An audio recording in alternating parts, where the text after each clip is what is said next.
Kameraet er nu færdig med at tage de billeder, der skal til, for at du kan se, hvordan materialet ligger på lasercutterens flade. Du skal derfor til at tilpasse dine emner, som du skal skære, så de passer med, at du bruger så lidt materiale som overhovedet muligt.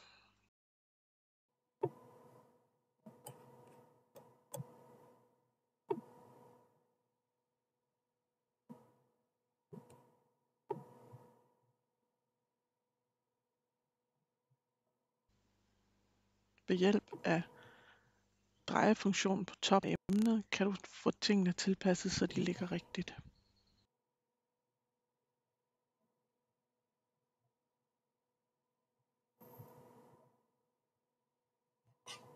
Du kan få et preview af, hvor lang tid det vil tage at skære filen.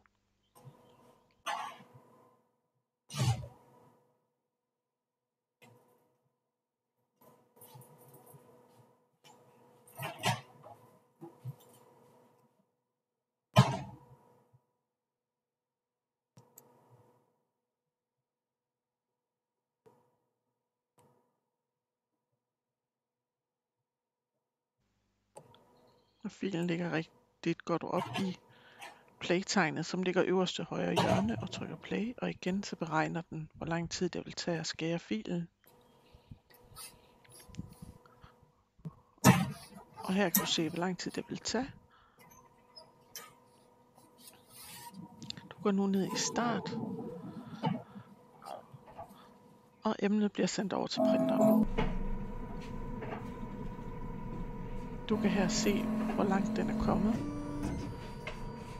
og lasercutteren vil med det samme gå ind og begynde at gravere og skære det, der skal skæres.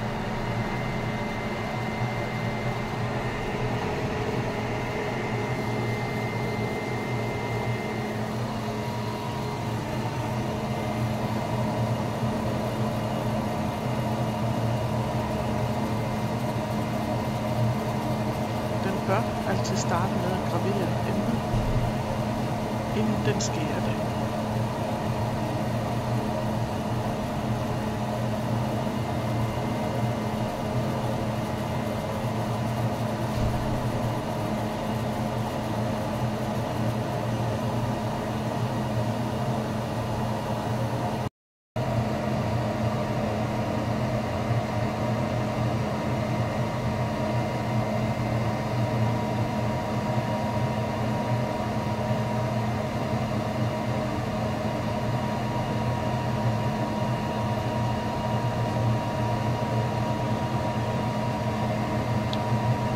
Du kan se, at emnet er næsten færdigt.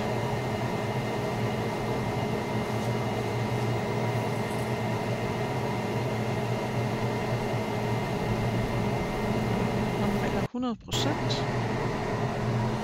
kan du tage emnet ud af lasercutteren.